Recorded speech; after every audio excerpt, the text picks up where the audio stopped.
আমন্ত্রণ দেশ বাংলায়, আপনাদের সঙ্গে আছে আমি নাতাশা বৃষ্টি। শুরুতেই সংবাদ শিরোনাম। দখল দূষণে ঐতিহ্য হারাচ্ছে টাঙ্গাইলের কালীহাতির কোল ঘেঁষে বয়ে যাওয়া ঝিনাই নদী। প্রভাবশালীদের দৌরাত্ম্যে সংকুচিত হচ্ছে নদীর গতিপথ। এবং উচ্চ মূল্যের সবজি ক্যাপসিকাম চাষ করে ব্যাপক সাড়া ফেলেছেন কুষ্টিয়ার কুমারখালীর কৃষক। চলতি মৌসুমে বেশি মুনাফার আশা।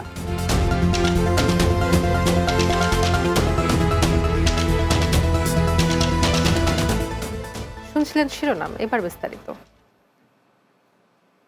দখল দূষণে ঐতিহ্য হারাচ্ছে টাঙ্গাইলের কালীহাতির কোল ঘেঁষে বয়ে যাওয়া ঝিনাই নদী। দীর্ঘদিন ধরে পরিবেশ দূষণের তোয়াক্কা না করে নদীর ডান ও বাম তীরে গড়ে ওঠা কলকারখানা ও অপরিকল্পিত বসতবাড়ির ময়লা আবর্জনায় নদীর গতিপথ প্রায় বাধাগ্রস্ত হয়ে পড়েছে। প্রভাবশালীদের দখল দৌরাত্ম্যে ক্রমশ সংকুচিত হচ্ছে ঝিনাই নদীর গতিপথ। টাঙ্গাইলের কালীহাতি থেকে দাস পবিত্রর প্রতিবেদন, জানাচ্ছেন অরব নাসির। টাঙ্গাইল জেলার কালিহাতী উপজেলার উত্তর বেদডোবা এলাকার উপর দিয়ে বয়ে গেছে ঝিনাই নদী। একসময় খরস্রোতা নদীর জলতরঙ্গের সাথে মেতে উঠত জলজ প্রাণী। আজ সেই নদী দখলে এগিয়ে রয়েছে স্থানীয় প্রভাবশালী ব্যক্তিরা। দখলদারদের রাইস মিলের কেমিক্যালযুক্ত পানি নদীতে ফেলার কারণে বিষাক্ত হচ্ছে পানি।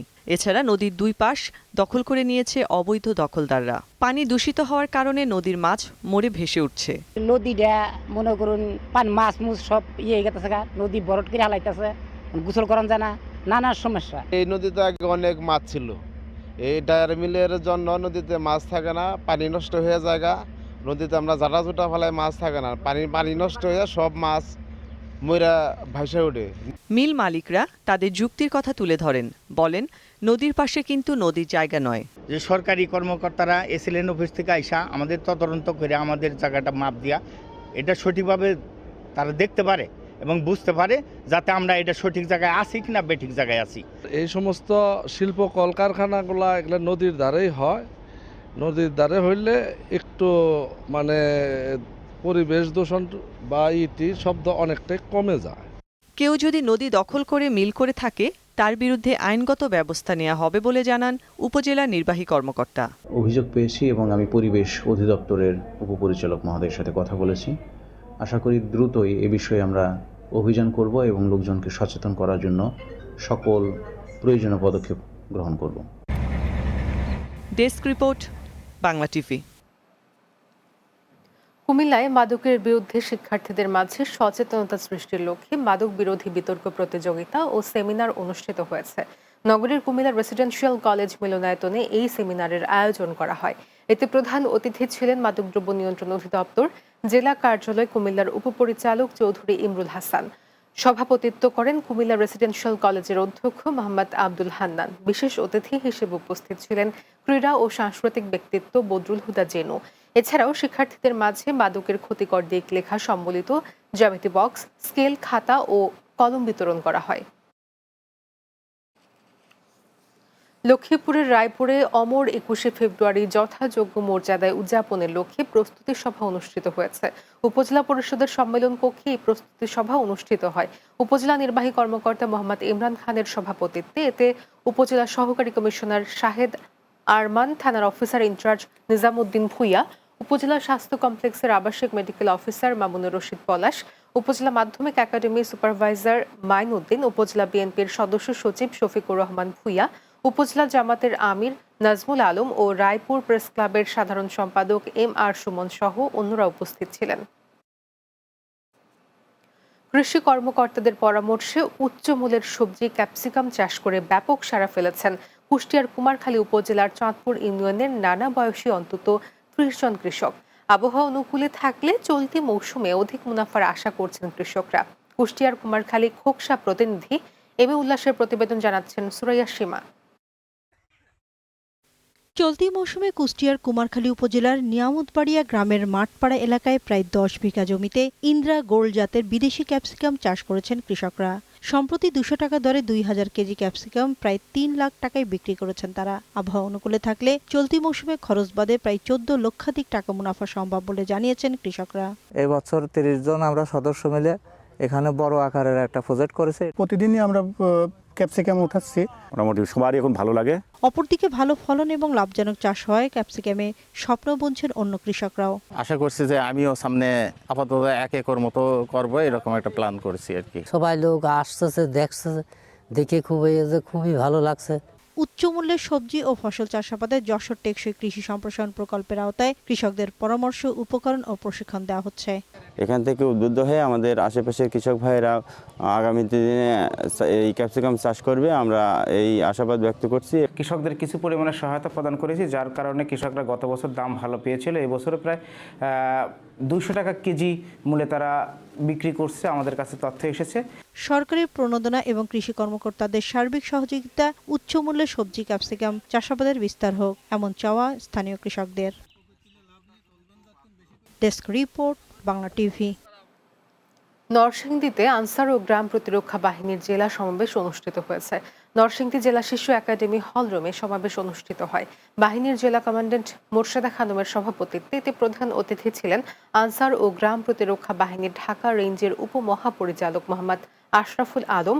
এ সময় বক্তব্য রাখেন অতিরিক্ত জেলা প্রশাসক Abu Taher Mohammad Shamsuzzaman, civil surgeon doctor Syed Amirul Haque Shamim, অতিরিক্ত পুলিশ সুপার মোহাম্মদ কলিমুল্লাহ সহ অন্যরা।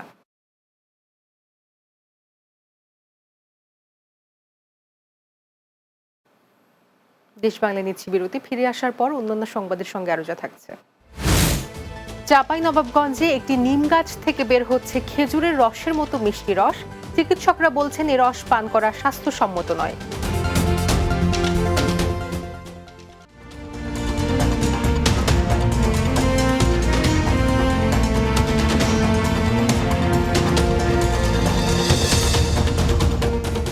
দেশ বাংলায় স্বাগত আরো একবার। চাঁপাইনবাবগঞ্জে একটি নিম গাছ থেকে বের হচ্ছে খেজুরের রসের মতো মিষ্টি রস। এমন ঘটনায় এলাকায় চাঞ্চল্যের সৃষ্টি হয়েছে। কেউ কেউ এটিকে বলছেন অলৌকিক, অনেকে আবার রোগবালাই থেকে মুক্তি লাভের আশায় পান করছেন সেই রস। এমন খবর ছড়িয়ে পড়ায় সেই রস পান করতে ও গাছটি এক নজর দেখতে সেখানে আসছেন উৎসুক লোকজন। তবে চিকিৎসকরা বলছেন এ রস পান করা স্বাস্থ্যসম্মত নয়। চাঁপাইনবাবগঞ্জ প্রতিনিধি আজিমউদ্দিনের প্রতিবেদন, জানাবেন সুরাইয়া সীমা। চাঁপাইনবাবগঞ্জের শিবগঞ্জ উপজেলার বিনোদপুর ইউনিয়নের শাখারিটোলা গ্রামের বাসিন্দা আফসার উদ্দিন। তার বাড়ির একটি নিম গাছ থেকে বের হচ্ছে মিষ্টি রস। সেই রস সংগ্রহ করে স্থানীয়দের খাওয়াচ্ছেন তিনি। আফসার উদ্দিন জানান, এই প্রথম নয়, গত বছরও শীত মৌসুমে গাছ থেকে সামান্য রস বের হয়েছিল, কিন্তু এবার রসের পরিমাণ বৃদ্ধি পাওয়ায় সেটি নিজে পান করে খেজুরের রসের মতো মিষ্টি স্বাদ পান। স্বাভাবিকভাবে নিম গাছের রস তিতা হলেও এই গাছের রস মিষ্টি হওয়ায় অবাক গ্রামবাসী। এমন খবর দ্রুত ছড়িয়ে পড়ায় প্রতিদিন সেখানে ভিড় করছেন উৎসুক লোকজন। বিষয়টি স্থানীয়দের কাছে অলৌকিক বলে মনে হচ্ছে।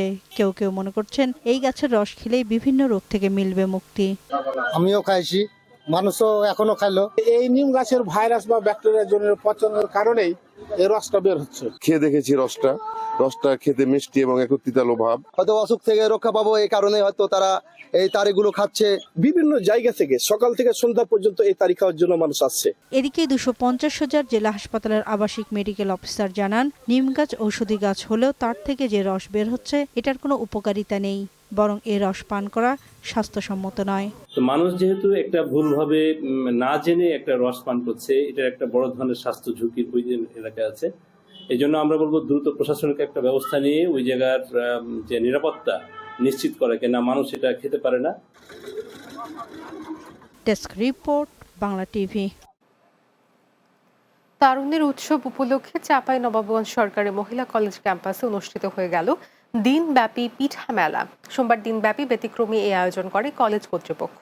মেলায় 12টি স্টলে জামাই পিঠা, ইলিশ পিঠা, পাকন পিঠা, মোমো পিঠা, তেল পিঠা, শিকল পিঠা সহ হরেক রকম ও স্বাদের পিঠার পসরা সাজিয়ে বসেন কলেজের শিক্ষার্থীরা। মেলায় দর্শনার্থীদের উপচে পড়া ভিড় ছিল। অনুষ্ঠানের উদ্বোধন করেন কলেজের অধ্যক্ষ প্রফেসর ডক্টর বিপ্লব কুমার মজুমদার। হবিগঞ্জের মাধবপুর উপজেলার নোয়াপাড়ায় সাইহাম গ্রুপের উদ্যোগে ও মৌলভীবাজার অন্ধ কল্যাণ সমিতির সার্বিক সহযোগিতায় বিনামূল্যে চোখের চিকিৎসা দেওয়া হয়েছে। সোমবার দিনব্যাপী Syed Shahid Uddin school and college এ চিকিৎসা শিবির অনুষ্ঠিত হয়। সাবেক উপজেলা চেয়ারম্যান সৈয়দ মোহাম্মদ শাহজাহানের সভাপতিত্বে প্রধান অতিথি ছিলেন মাধবপুর উপজেলা নির্বাহী কর্মকর্তা মোহাম্মদ জাহিদ বিন কাশেম। এ সময় উপস্থিত ছিলেন উপজেলা স্বাস্থ্য কর্মকর্তা ডাক্তার মোহাম্মদ ইমরুল হাসান, সাবেক মেয়র হাবিবুর রহমান মানিক, সাবেক ভাইস চেয়ারম্যান আব্দুল আজিজ সহ অনেকে। মুন্সিগঞ্জে হাসিনা প্রি ক্যাডেট একাডেমিতে সাংস্কৃতিক ও বার্ষিক ক্রীড়া প্রতিযোগিতা অনুষ্ঠিত হয়েছে। সিরাজদিখান উপজেলার বালুচর ইউনিয়নের খাসমহল বালুচর গ্রামে Hasina pre cadet academy school মাঠে খেলা অনুষ্ঠিত হয়। প্রধান শিক্ষক তানিয়া আক্তার প্রিয়ার সভাপতিত্বে প্রধান অতিথি ছিলেন বালুচর ইউপি চেয়ারম্যান হাজী মোহাম্মদ আওলাদ হোসেন। এ সময় উপস্থিত ছিলেন বাংলা টিভির মুন্সিগঞ্জ জেলা প্রতিনিধি রুবেল মাদবর, শাহিদ ওমর বকুল, দুলাল ব্যাপারী সহ স্থানীয় বিশিষ্টজনেরা। নরসিংদীর পলাশে রামপুর ১ নম্বর সরকারি প্রাথমিক বিদ্যালয়ের বার্ষিক ক্রীড়া ও সাংস্কৃতিক প্রতিযোগিতা অনুষ্ঠিত হয়েছে। এতে প্রধান অতিথি ছিলেন গজারিয়া ইউনিয়ন বিএনপির সভাপতি আমজদ হোসেন শামীম, সমাজসেবক শরীফুল আলম মন্টুর সভাপতিত্বে। এ সময় উপস্থিত ছিলেন জমিদাতা সদস্য মাজহারুল ইসলাম, সমাজসেবক সবুজ মৈশান, শফিক সরকার, হাসিবুল হাসান রুবেল সহ অন্যরা।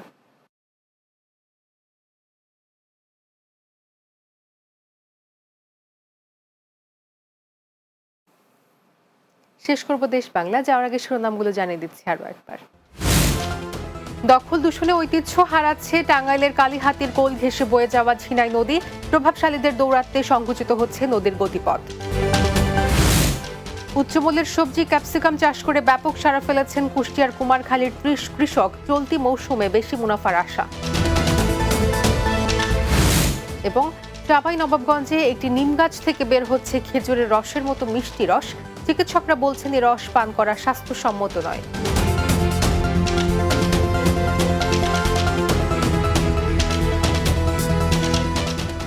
এই ছিল দেশ বাংলায়। আমাদের পরবর্তী সংবাদ বিকেল ৪:৩০ মিনিটে দিনের বাংলা দেখার আমন্ত্রণ রইল। এতক্ষণ সঙ্গে থাকার জন্য ধন্যবাদ সবাই।